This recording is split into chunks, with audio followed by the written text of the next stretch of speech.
Welcome! It's a great day to be a miner. In today's video, we got another Noobs build guide, and in this one, we're gonna build a mining rig from the ground up, from the very basis, and we're gonna get this thing loaded in Windows, and we're gonna get it mining, and we're gonna go over every detail along the way. If you're ready for this video, let's spin that intro.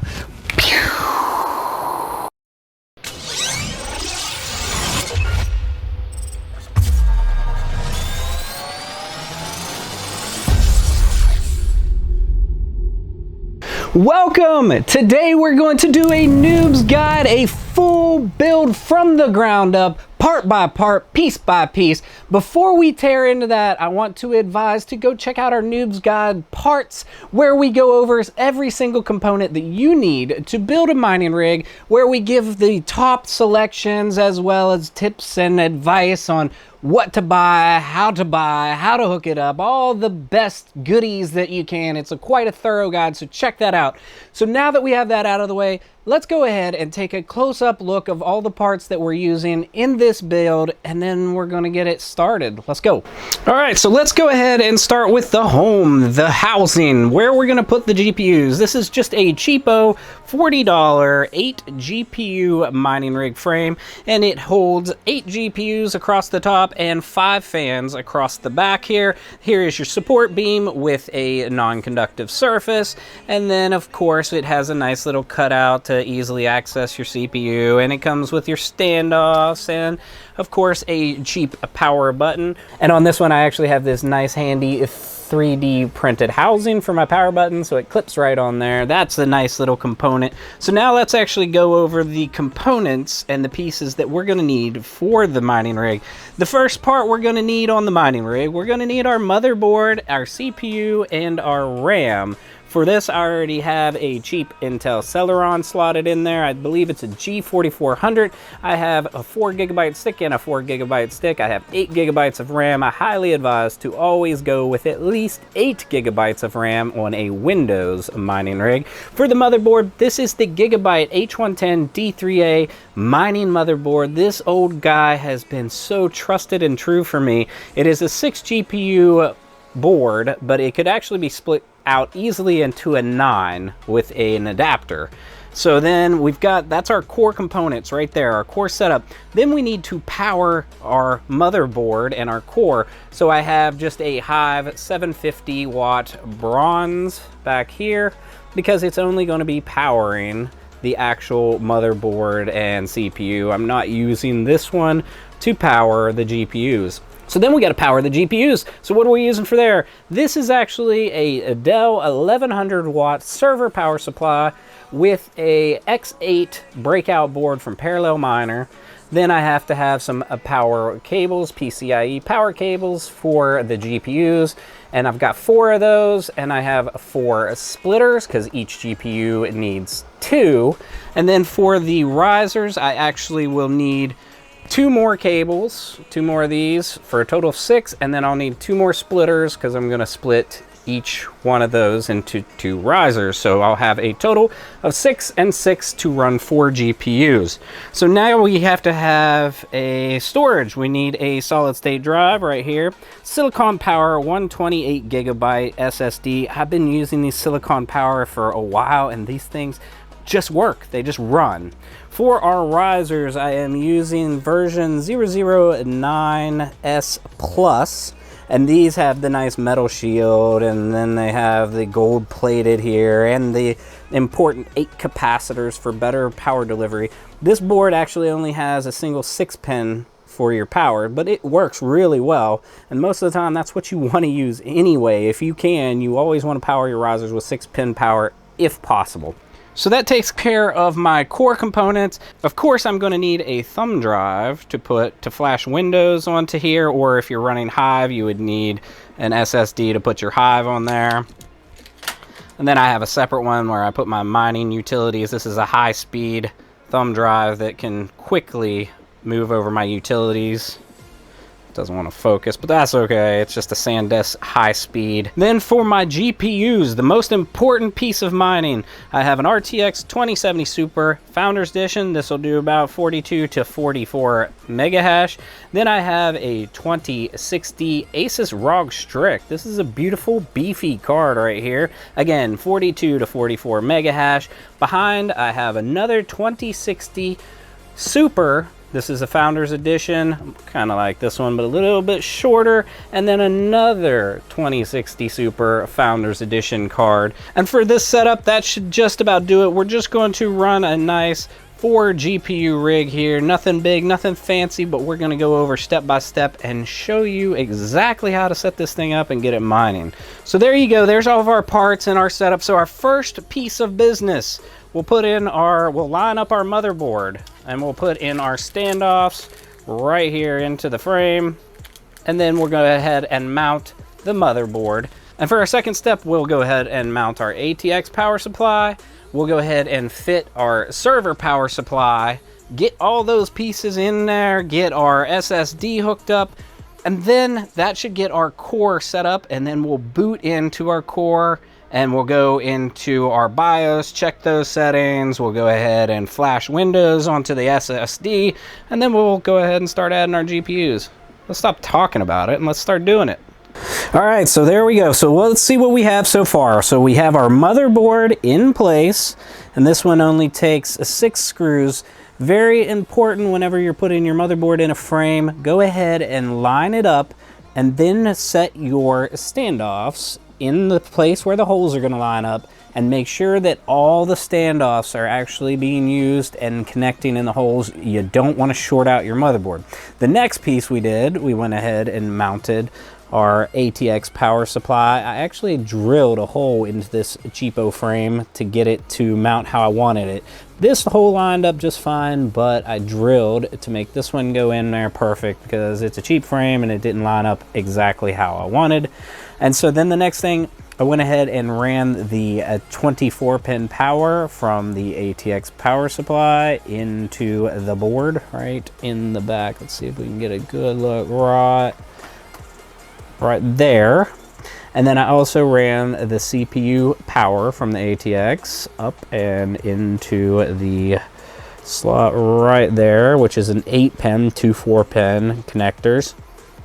And so there's our motherboard, and our core is connected. And then the next piece we'll have to do is this SSD has screw holes on the side. It will mount right there. And then a SATA cable will run over and plug into the back right there. And then our power button. We went ahead and connected our power button. So if you're not used to connecting a power button, look in your manual. In every manual, they show the pin out, but it also shows it on the board itself. I don't know if, yeah, so you can pick it up right there.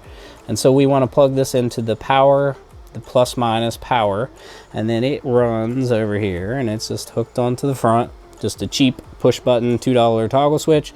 And then the last piece will be to get this server power supply, and you want to dry fit the components to make sure you have them fit how you want to. I'm not particularly fond of how this will lay out because the frame is a little bit shorter than the breakout board will stick out, and that's okay. But that's how we're going to do it. And now to mount this server power supply, what we're going to do is we're going to use 2-sided tape. Yeah, there's probably better ways to do it. You could 3D print brackets and, you know, mount them so that they fit nicely. But for this, I'm just going to use this nice thick foam double-sided tape, and I'm going to put a strip right across the back here underneath. And then you can see there's kind of a gap right there because the breakout board sticks up, and so it lifts the back end of this particular server power supply up. You can see it better right here. So these are my contact points right up front. I'll put a strip there, and then I'm going to put a strip right here underneath of this because that's my next contact spot, and I'll run it right across the back here. And this tape is really solid, this carpet style foam tape, and it keeps it from going anywhere. And it's not like I move these around too much, so once it's in place, the rig's pretty solid, and this won't slide at all. And that will have my power cord coming out the front, my power cord coming out the front, and then I'll run them across nice and even on the bottom and out to my power source. And then the next piece, we'll go ahead and do that, and then we'll put our fans in. We'll mount the fans next. 5 fans across the back, and then we will be ready to roll. Let's just snap them on. Everybody likes to snap and then show them. So let's go ahead and snap and have all those components ready. Here we go. Pow! All right, there we go. So we're in place. We've got our server power supply hooked on nicely with the double-sided tape. And there's our SSD all hooked on, but it's not hooked up yet because what we're gonna do first is we're gonna hook this up to a monitor with a keyboard and mouse, and we're gonna boot in. We're gonna make sure that all the components read just fine, that it boots into BIOS. We're gonna check all of our BIOS settings and then get those updated. Then we will go ahead and hook up the SSD, plug it in to our board, and then we're gonna put a USB right in here, and we're gonna flash Windows onto this thing and get into the main system. All right, core system's ready to go. We got our monitor plugged in, and we are going to power this thing up. Power supply on, lights are showing on the board. CPU fan is spinning, keyboard blinking, and there is the Gigabyte logo, and we are into our BIOS. Okay, so here we are over in our BIOS, and we're going to tweak a few settings before we get going too far here. So on the very first screen, we want to go to our miscellaneous section, and then I set the max link speed. I'm going to set it to auto for now. If I have any issues, I can change that to Gen 1. Next, you want to go into your BIOS tab, and you want to change your mouse speed. You want to do that first because that's your mouse speed within your BIOS, and man, it's painful when it's on 1x. So I've got it set to 2.5 here. And then the next thing, go into system, and then under system, it's just showing the model of the motherboard and the BIOS version. I have a fairly up-to-date version of the BIOS for this board, which is the F25D. Yeah, it says 2018, but that's actually a fairly up-to-date BIOS for this board. Then next, peripherals. This board has a mining mode, and that mining mode basically enables a bunch of the key things like the above 4G decoding. So you would enable if you have a mining mode, and if not, you want to make sure to go to your initial display output and do either on board, or you want to do IGFX. You don't want it to be from the PCIe slot. You want it to be from the actual motherboard if your CPU supports it. And then the other really key clutch piece is the above 4G decoding. If you don't have this enabled, whenever you start adding probably 3 or 4, you might get 3 running fine, but once you get to 4 or 5, the GPUs might not read if this isn't enabled. So that should be, let's see, chipset should be good. Power. You can set it so that your power turns on the motherboard whenever it senses power. I have, let's see here, power on by mouse, AC back, always on. And so what that does is whenever the ATX power supply is powered on, it will turn on the motherboard. And then we want to do save and exit, and there's our BIOS is all set up. Save and exit, setup, and then save our configuration. All right, so we're back in the BIOS. That means we're all fully set up, and now you're just gonna power down. And the next piece, we're gonna add the 5 fans onto the back. Ready, set, go. And there we go. We have 5 Uphere RGB fans hooked up. These are actually all solid green LED fans, and they're running off of a daisy chain Molex. So 5 Molex plugs in female, male, and then I went ahead and ran the power to both the Molex here and then to the SSD right there, and then back to the ATX power supply. So now I'm just gonna have to boot this first, and I did do some cable management on this, and I tried to get the wires pulled up all nicely and tucked right up underneath. And then the same with these guys. That's not beautiful, but they are kind of wrapped around and actually out of the way so it doesn't look so bad. Let's go ahead and boot it just to see what the fans look like. Yeah, that's a pretty Slimer glow. Look at that. So this should just boot into the BIOS again. Then we're going to turn it off. And then we're going to plug the SATA in for our SSD right here. And then it'll be ready to put our USB Windows in there and boot in and load Windows onto the SSD. For our next step, we have our Windows image on a nice little flash drive here. If we can get a focus there, Windows 10. Anyway, it's a Windows 10 image. I'm not going to show you how to get that. Just go ahead and download the Windows image onto a USB thumb drive. Put it into your USB 3.0. Hopefully you're using a faster speed USB. It helps the process go a little bit quicker. And then we're just going to go ahead and boot this thing. And instead it'll do a post check, and then it'll roll right into the Windows installer. There's our post check. So there we go. So now a couple things about Windows. You install it, and then you can put the key in during the install. The key, you can skip the key during the initial installation, get it all set up. And now whether or not you go and get a key and put it in, you can buy a key for around $15 from some of these secondhand sites that are pretty nice.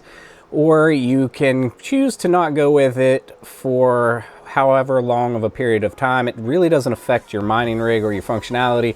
I don't advise that, but if you choose to do so, then move forward. So let's go ahead and start the install. So first, we'll click the nice install now. And so right here is where it says to activate Windows, and you would put in your key, but we're gonna go down here and click, I don't have a product key. And then you're going to pick your version. We're going to use Windows 10 Pro because that's the one I want to use. And as you can see, these say 11/19/2020. So this is actually an older Windows image I put on this flash drive. I suggest getting a newer version because this will have to do a bunch of updates once I get it set up, but that's okay. So we'll hit next to start the install. And then it gives us our EULA, which is our license agreement. So we'll go ahead and hit I accept and hit next. Next, it's going to ask you to upgrade and you install and keep files if you already had some files left over on the drive, or you can do a custom install. That's what we're going to do. And for this one, you can see the drives are already all here. We're going to delete all these and start afresh. We're going to get rid of any data that's on this thing. And we're deleting all these partitions. And so this was how it would be if you had a brand new one. And so we're going to click new. And we're going to leave the bytes up to whatever it puts in there, because that's going to do the full 120 gigabyte. Apply. And to ensure that all Windows features work correctly, Windows might create additional partitions. That's good. Do it, Windows. And then we're going to hit next. And there you go. We're going to start our file copying, getting files ready for installation, and we're just going to time warp to where this is done. Ready, go. And there we go. All right, now let's select our region, United States. Yes. Just a moment. Keyboard setup using US keyboard. Want to add a second keyboard? Nope. Connect to the network. I'm not plugged in intentionally. I don't want it to start instantly doing updates until I'm ready, so I'm going to leave it disconnected, and I'm going to say I don't have internet. And now it's saying that do you want to add all this? No, we're not connecting to Microsoft. We're going to continue with limited setup. No Ethernet network. Who's going to use this PC? So this is where you're going to put your rig name in here.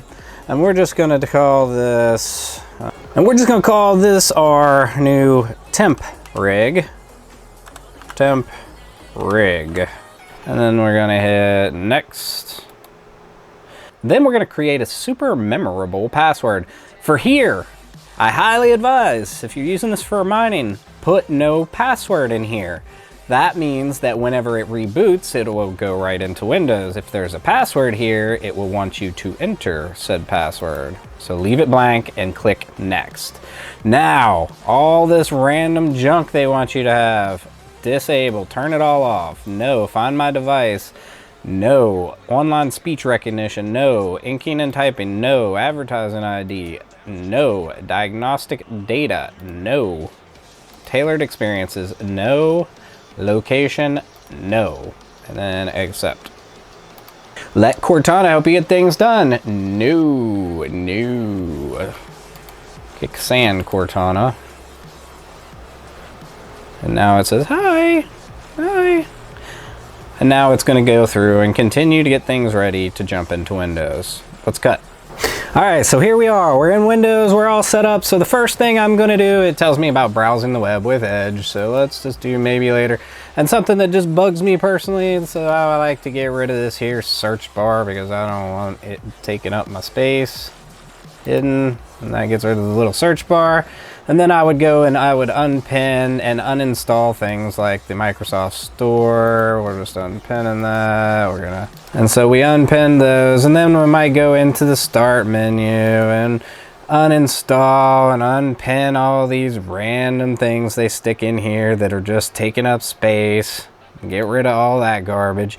And there, now we kind of have a little bit of a clean install. And now the first real thing I'm going to do is I'm going to plug in the network cable. I'm going to go to Edge and I'm going to download. I'm going to search Chrome and I'm going to download Google Chrome. Once I download Google Chrome, I'm going to log into Google Chrome. Then I'm going to download Chrome Remote Desktop. And what that'll allow me to do is allow me to remote to this PC from any of my other remote desktop connections, including my cell phone, and operate it just like I was actually physically on it. So that's a key thing for me with Windows rigs, is being able to use Google Chrome to actually remote and function just like I'm physically using the PC, and that's big. Okay, so let's go ahead and get those items set up and move to that. Okay, so I used Edge to download Chrome and it said, please don't go. Take me back, I'll change. And I'm like, nah, I've heard that before, Edge. I've heard that. And so then I went ahead and downloaded Chrome, and then I went to make it my default browser. And again, Edge was like, no. Windows was like, please don't go. Edge will change, I promise. So I made Edge think I was gonna set it back up, but no. Chrome is now my default. So Chrome is set up. Then I went ahead and logged into Chrome. And then I went to download Chrome Remote Desktop. We're going to download it, and then we'll set up a new ID for this PC and a PIN number. And then that PIN number will be so that I can log in from my phone or from another PC, and that if somebody happens to try to remote in, they have to have the PIN number. And that's just a little layer of security that's pretty easy to remember and not too difficult to navigate. One other key piece, using Google Chrome is great on if you're using multiple Windows PCs, because you can actually kind of just email yourself small files like a BAT file or something like that if you need to quickly get it from one PC to the other without actually having to use a thumb drive and physically move it, or to use some other file storage. You can just email it to yourself. Go download, open your email in the other set and download it. Easy peasy. Okay, so now it says the easy way to remote connect with your home or work computer or share your screen with others. So then we are going to set it to access my computer. And these are some of my other already set up on here, and I have a lot of them because I have a bunch of rigs and PCs all set up on Windows, and each of them have a nice little PIN number in there so that you can't just easily get to it without a PIN number. And then come all the way down to the bottom, and we want to set up remote access. Chrome, yes we do. Okay, so now it added the extension, and there it says it's downloading the Chrome Remote Desktop app. And then we have to accept. Allow Chrome Remote Desktop, yes. Chrome installer, yes. And this is where you name what this session is going to be, and we said we were going to call this, we'll call it temp rig 2, because I believe I had a temp rig at one point. I have a active temp rig, so let's do temp rig 2, and then we'll hit next. And this is where you'll put your PIN in. I uncheck help improve Chrome Remote Desktop by allowing Google to collect usage data. Meh. And now we'll hit start. And we don't want to save the password. We want to hit yes here. This is important for remote management. Yes. And we're gonna say no, never to save our password. And boom, so now it should be down here at the bottom, showing up right there. So this device is Temprig 2. Now if I want to remote to it from one of the other PCs, I can. And why I did this early on is because I'm going to remotely do some of the install and whatnot from my main desktop, so that the recording is better than me holding a camera on a 1080p not so great screen. So the next thing we're going to do, we already have our our remote session all set up, our Chrome set up. We're going to go ahead and go into settings, and we're going to download all the updates that Windows wants, so it's nice and up to date. We'll go into our taskbar, right click, start button. We're going to go into our settings, and then we're going to go into update and security. Before you do that, make sure you change your time if it's not in the correct region, and then go to your updates and security. And there's going to be a bunch because this is an old version. So it is already downloading, a bunch of it's pending installs. So I'm just going to let this thing set and make sure that it installs all these. We'll download the next update, and then we're going to let this thing run for quite a while and get all these in, restart when needed. And we're going to get this thing completely up to date before we move on with the setting up of the actual mining or any of those pieces. 3 weeks later. All right, so here we are. We're over in our remote session to the Temprig 2.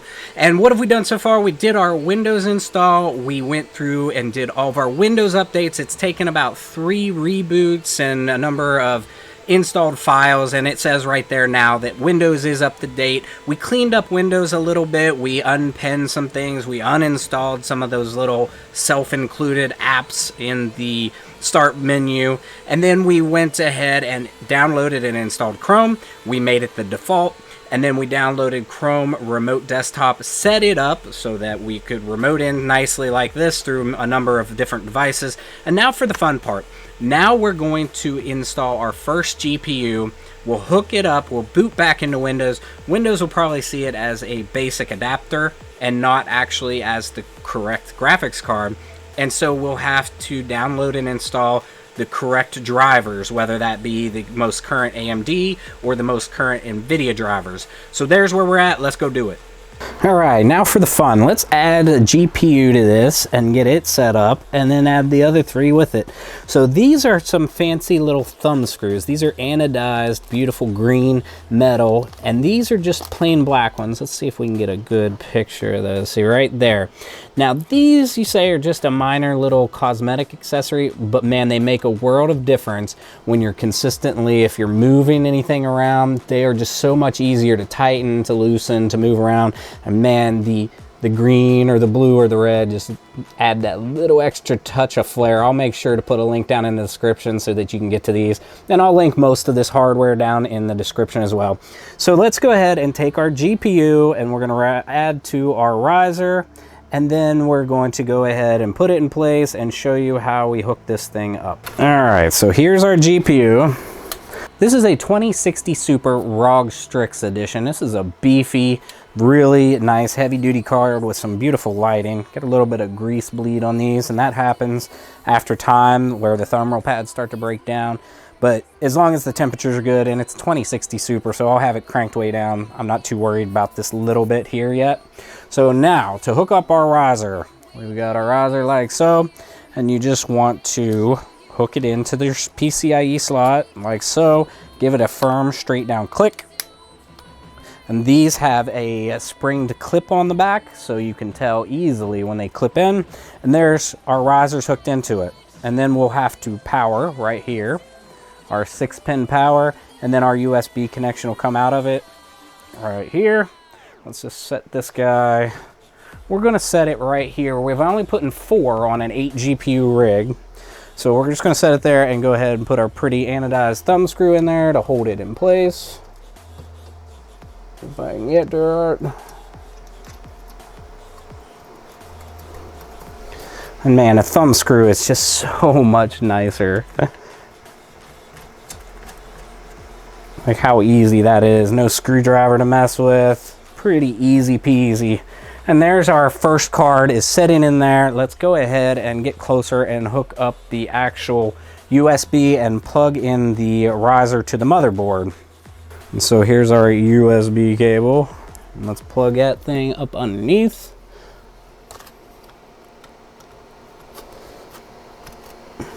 Like so. Let's go ahead and get the camera down. So there it is, all hooked in. There's our nice thumb screw. Here's our USB cable coming down. And then we're going to plug this guy in. Now with this one specific, I'm going to put on this clip first. And what this clip does is it helps keep it hooked into the X1 slot into the motherboard nice and snug, and it doesn't give it as much wobble or play, so that you have a stable connection. And so this guy will just kind of slide over top of this. Let's see if I can get it to do it one-handed. There, like that. And what that'll do is when it slides down into the slot, the PCIe slot, it'll clip onto the outside of it. So then now we can plug in our USB cable into there and plug it into the motherboard. Okay, so there it is, and I like to try to be kind of consistent on where I place the GPUs and where I actually slot them into the motherboard. And down towards one of the bottom PCIe connectors. Let's see if we can get a better view right in there. And it's just gonna slide into the slot. Ooh, see, that's something to take note of. Let's go ahead and power this off. Whenever you slide a component into one of these slots, it generates the power, it signals the power. So if your BIOS is set to boot on power, by plugging that in, it can turn on the rig, and you don't really want that till you have it fully slotted. So hit your power on your ATX off prior, and then slot in your GPU. And for this clip, now that we have it in here, we're going to make sure that the clip actually hooks down in. These are actually injection molded. A lot of people sell these as a 3D print, and their 3D print are just fine, some of them, but this should fit a little tighter right there. See how it clipped in nice and tight into the motherboard? And what that does is it keeps it from having much play back and forth, and it keeps it straight up and down like it should be, and keeps a good point of contact. So I highly advise using these nice little clips, because they definitely help. In some places that type of clip won't work because you got a capacitor right there, so your clip wouldn't even work on that one, or if your slots are too close together. Just something to note. So there's our first GPU. It's plugged in. However, we don't have any power yet. So next we have to power this GPU and the riser. So up top we have a 6-pin and 8-pin. So from our power supply, we're gonna run one cable, one 6-pin cable out from here up to a 6-pin end. The 6-pin end will split into a dual 8-pin, but we're gonna use a 6 and an 8. So that takes care of the GPU. For the riser, we're gonna run one cable for every 2 risers out of here. We'll run a single 6-pin cable out of here. It's gonna come up, it's gonna go into a splitter and run into 2 risers. So ultimately I'll have 4 GPUs, so I'll have 4 main power cables for 4 GPUs, but I'll have 2 risers, so I'll have split 2 risers on each power cable, so I'll have 6 total power cables to power the GPUs and the risers. Okay, so 2 splitters and 2 power cables for the first GPU. So we're gonna run this one splitter here, and then we're gonna plug it into these top. All right, there is my first one, right there. Make sure, always make sure that you seat your power connectors all the way in. If you do not, you can cause arcing. It will melt the connector and you could possibly damage the hardware. Let's pop that apart. Now let's get our 6-pin. And there's our power for our first one.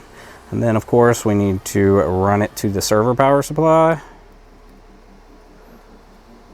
Oh man, that's pretty tough one-handed. Nailed it. And make sure that's firmly clicked in.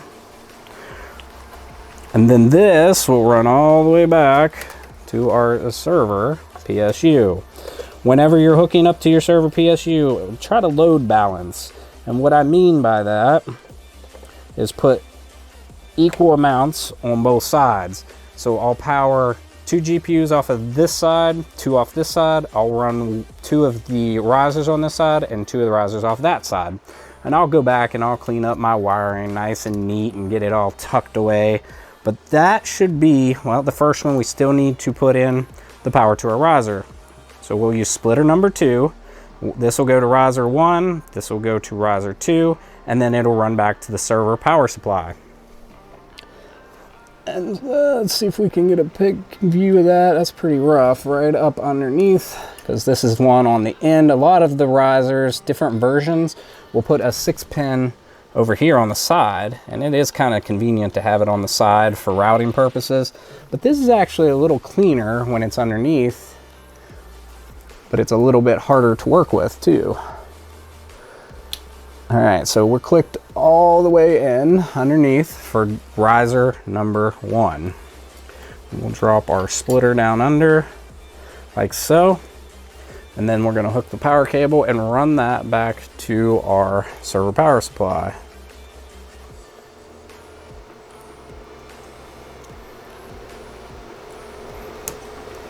And there's our connection. And then we're gonna run this guy back to the server power supply just like the other one. We're gonna run it off the same side. And we wanna get a good click in. Good click in there, right there. So now we have the power to go ahead and power this thing on and get this first GPU to show in Windows. We have to run the power cord from here, of course, because we have no power to the server power supply. Now, running a server and an ATX together, I don't have this type of board, is an X8 from Parallel Miner. Best place to get your power supplies, by the way. Make sure to check them out. I have an affiliate link down in the description. So this breakout board does not have a way to link it. There's no power sense connector, but if you use an X11, you could actually connect it to another server power supply or an ATX and it would sense when it's on. Since this one does not, when you're running a server power supply and an ATX, always power on your server power supply first, hit the power button, power it on, and then right after it powers up, then turn your ATX power supply on. And then that way your cards already have their power and they're reading. Really, really important note. If your GPU is running on an ATX, make sure that your riser is running on that same ATX, same power supply, same power source for your GPU and your riser, always. If this is running off your server power supply, make sure that the riser underneath of it is running off the same one too. That way that it can sense properly the amount of power draw from both the PCIe slot in the riser and from the external power in the 8 or 6 pins. Very important side note there. So this is hooked up. We're gonna go ahead and plug in our server power supply. We're gonna power it on. We're gonna power on the ATX and we're gonna get this thing up and running in Windows. We've got our power all hooked up. We've got a splitter running a 6-pin and an 8-pin connecting to a 6-pin cable down to our breakout board. Then we have a 6-pin from the board coming over, splitting into another splitter that goes into riser 1. This will go into riser 2. And we have our USB cable plugged into our board in one of the PCIe slots with a nice little retaining clip. And so we're ready to power this on. We plugged in our power. The first thing we're gonna do is we're gonna power on the server power supply first. So you come back here to your breakout board, turn it on. It has a little push button toggle and there it's showing the power and instantly the GPU is lighting up because it is powered from that server power supply. And also the riser is showing the power on the board. Now let's go ahead and flip that ATX on. And now the fan's quieted down because now it's going to be under control of the motherboard and not just being powered. Now once it boots into Windows, it'll probably think for a while and it probably won't show the exact item, the exact card, the GPU, in the actual device manager. It'll probably think it's a basic Microsoft Basic adapter. So let's hop over into our remote session and take a look at this guy. All right, so here we are back over in our remote session again, and let's go check out the new GPU we just added. To see the device, you would right-click on your start button, and we want to go to Device Manager. And there's our Device Manager right here. We are looking for our display adapters, and look at that. It actually had Microsoft adapter, basic adapter, but then Windows went out, it looked, and it grabbed a driver to make it recognize. So it does see that it is in fact an RTX 2060 Super, and it took a while to let it do it on its own method to pull that in. And now the problem with that is that driver is probably not the optimal driver that we want to use for this graphics card. It is probably the driver that Windows went out and identified as a good one for this GPU. So we're going to leave it there, but we're going to go out onto Google and we're going to download the newest driver for this GPU. And so we're just simply going to load Google and we're going to search for Nvidia drivers. Pretty wild, right? Mind-blowing. So then let's go to the official drivers and download. Alright, so from the drop down, we're going to select our product type. It is a Nvidia GeForce card. And we're going to select the product series. It's a 20 series, not the notebook, 20 series, regular 20 series. Then it wants you to select the actual card. This is a 2060 Super.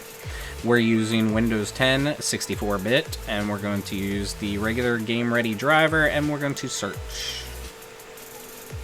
And it's telling us to download 512.59 drivers. So that's what we're going to do. We're going to download this. It's going to take a few minutes, and then we're going to run the install, and that'll give us the most up-to-date Nvidia drivers. You would do the same thing if for AMD. For AMD, we would say download AMD drivers. And then we're going to go to AMD drivers and support. Let's hypothetically say that we have a 6000 series and that we have a 6600 XT. So we select the 6600, 6600 XT, submit, and then it's going to pull in the most up-to-date driver. We want to select our Windows version 10 64-bit, and then we would download the Adrenaline 22.42 download right there. You could also download an older version. This is actually the optional, so this is actually what you would want probably right down here for this one. Right there. See, that one says the optional version. This is actually the version you would want to download for a 6600 XT. As of today, this is the newest release. So let's go ahead and download the Nvidia one and let's get ready to install it. Okay, so we got that file downloaded. Let's go ahead and start the install. It's going to ask to extract.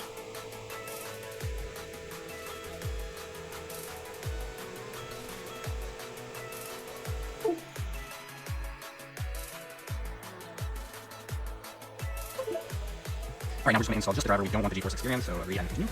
We're going to do a custom. And then we're going to take out things like the audio driver, the physics X, the USB-C driver. We don't need that, we just want the driver. If you're doing a reinstall, you might want to do a clean installation. And if you're switching between AMD and Nvidia, make sure to use display driver installer DDU. Run it first, clean the PC, all components, and then install fresh. There we go. You can start installing. Run through the entire install. It'll probably flash shutdowns. It may even reboot during the install, and then let it go, and then eventually it will pop all in there, and then we'll have the fresh new driver installed.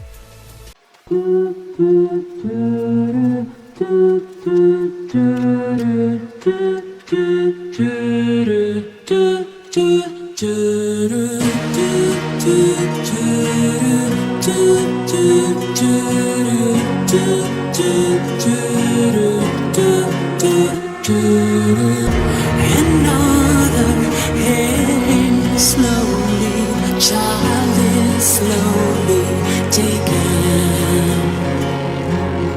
and the violence caused such silence. Who are we mistaken? But you see, it's not me, it's not my family. In your head, they are fighting.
is taking over. When the violence causes silence, we must be mistaken. It's the same old team since 1916. In your head, they still fighting with their tanks and their bombs and their bombs and their guns. In your head, they are guided. In your head, zombie, zombie, zombie. What's in your head? In your head, zombie, zombie, zombie. What's in your head? Well, there you have it. We got our rig up and running. We got it built. We got it all showing up in Windows. In part 2, we're actually going to set this thing up and we're going to get it mining. We're going to show you all the steps, all the nuances, and we're going to show you how to overclock all the fun stuff to get this thing up and running and optimally running. If you like today's video, you know what to do. Smash that like button and subscribe for future content. Thanks for coming along and enjoy the ride. Pew!